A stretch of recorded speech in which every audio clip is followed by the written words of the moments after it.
Assalamualaikum warahmatullahi wabarakatuh. Perkenalkan, nama saya Muslifah dari Program Studi Promosi Kesehatan dengan dosen pengampu WOD Sri Andriani SKM MKM. Di sini saya akan menjelaskan mengenai etika promosi kesehatan. Nah, apa itu etika? Etika adalah ilmu tentang apa yang bisa dilakukan atau ilmu tentang adat kebiasaan. Dalam bahasa Yunani kuno, yaitu ethos yang dalam bentuk tunggal mempunyai arti tempat tinggal yang biasa, pandang rumput, kandang kebiasaan, adat, akhlak, watak, perasaan, sikap, dan cara pikir. Etika promosi kesehatan adalah suatu tata cara atau nilai yang dijadikan dasar untuk membatasi perilaku seseorang tenaga kesehatan dalam melakukan promosi kesehatan.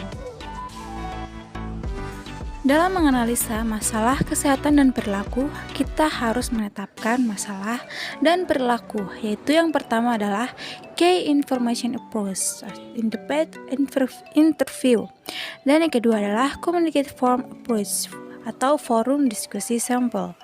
Yang ketiga adalah Survey Approach, atau wawancara. Kemudian, dalam melakukannya itu dengan langkah-langkah yang pertama adalah menentukan status, menentukan pola pelayanan kesehatan, menentukan hubungan antara status dan pelayanan kesehatan. Kemudian, hal yang perlu dipertimbangkan adalah beratnya masalah, akibat yang ditimbulkan, kemudian sumber daya yang ada di masyarakat. Dan yang ketiga adalah sumber data, di mana yang pertama adalah dokumen dari pelayanan kesehatan, langsung dari masyarakat, petugas lapangan, atau tokoh masyarakat formal dan informal. Yang kemudian adalah menetapkan sasaran.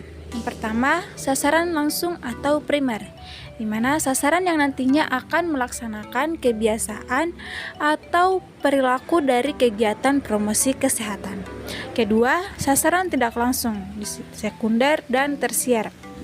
Sasaran sekunder adalah sasaran yang mempunyai pengaruh terhadap sasaran primer, seperti keluarga, kerabat, petugas kesehatan, tokoh masyarakat, dan tokoh agama.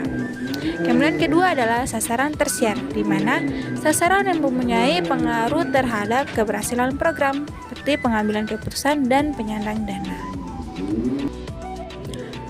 Kemudian menetapkan tujuan, di mana syarat tujuan dalam promosi kesehatan harus jelas, realistis, dapat diukur sesuai logis, layak, dan dapat diamati. Macam-macam tujuan, yaitu yang pertama adalah tujuan program, dalam hal ini jangka panjang. Kemudian tujuan pendidikan, jangka menengah, dan 3 tujuan perilaku atau jangka pendek.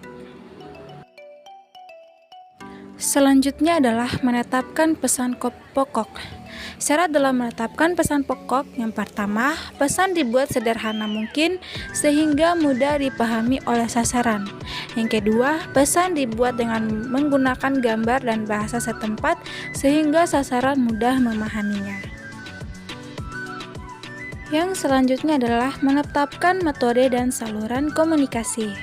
Terdapat 3 aspek yang harus dipenuhi dalam menetapkan metode dan saluran komunikasi. Yang pertama, aspek pengetahuan modal yang akan digunakan, seperti poster, spanduk, leaflet, dan lain-lain.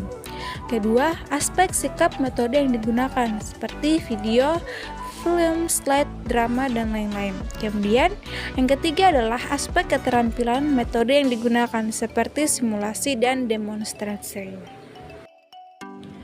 Kemudian, menetapkan kegiatan operasional, di mana penetapan kegiatan operasional menyangkut waktu, tempat, dan jadwal pelaksanaan. Untuk mencapai taraf kesehatan bagi semua orang, yang terpenting adalah menetapkan kegiatan operasional yang harus tercakup dalam pelayanan kesehatan dasar. Yang pertama, pendidikan tentang masalah kesehatan umum, cara pencegahan, dan cara pemberantasannya. Yang kedua, peningkatan persediaan pangan dan kecukupan gizi. Ketiga, penyediaan air minum dan sanitasi dasar. Keempat, pelayanan kesehatan ibu dan anak termasuk keluarga berencana. Kelima, imunisasi.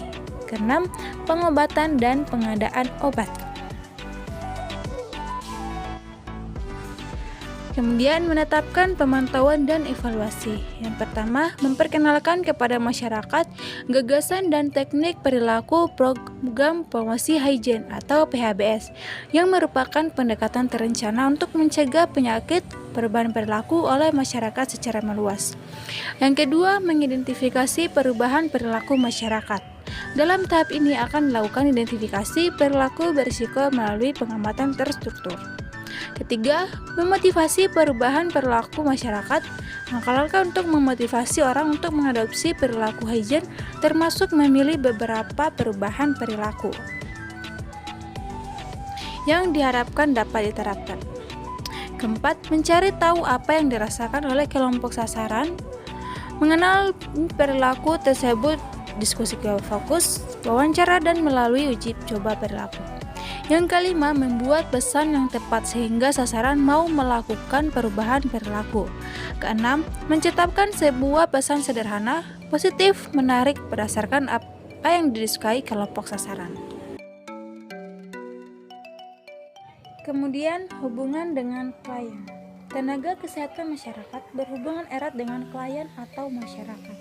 Hal ini ditujukan erat dengan pentingnya peran tenaga kesehatan masyarakat dalam merubah perilaku masyarakat menuju hidup bersih dan sehat. Program promosi perilaku hidup sehat yang biasa dikenal PHBS atau promosi hygiene merupakan pendekatan terencana untuk mencegah penyakit menular yang lain melalui pengaplikasian perubahan perilaku oleh masyarakat luas. Program ini dimulai dengan apa yang diketahui, diinginkan, dan dilakukan masyarakat setempat dan mengembangkan program berdasarkan informasi tersebut.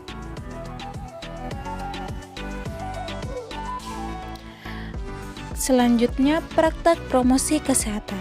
Upaya promosi kesehatan merupakan tanggung jawab kita bersama, bahkan bukan sektor kesehatan semata, melainkan juga lintas sektor, masyarakat, dan dunia usaha. Promosi kesehatan perlu didukung oleh semua pihak yang berkepentingan.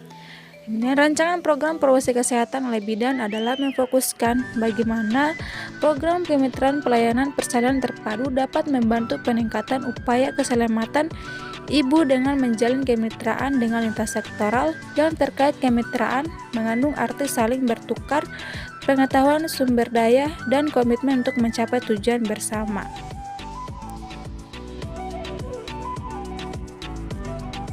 Selanjutnya, pertimbangan etis. Etika bertujuan sebagai alat bantu untuk mengukur perilaku dan moral, menciptakan dan mempertahankan kepercayaan klien kepada perawat dan profesi bidan.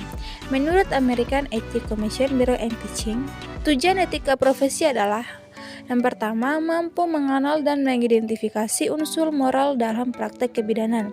Kedua, menganalisis masalah moral dalam praktek kebidanan. Ketiga, dapat dipertanggungjawabkan kepada diri sendiri, keluarga, masyarakat, dan Tuhan Yang Maha Esa. Baiklah, itulah penjelasan mengenai etika promosi kesehatan. Lebih dan kurangnya mohon dimaafkan. Saya akhiri dengan wabillahi taufiq wal hidayah. Wassalamualaikum warahmatullahi wabarakatuh.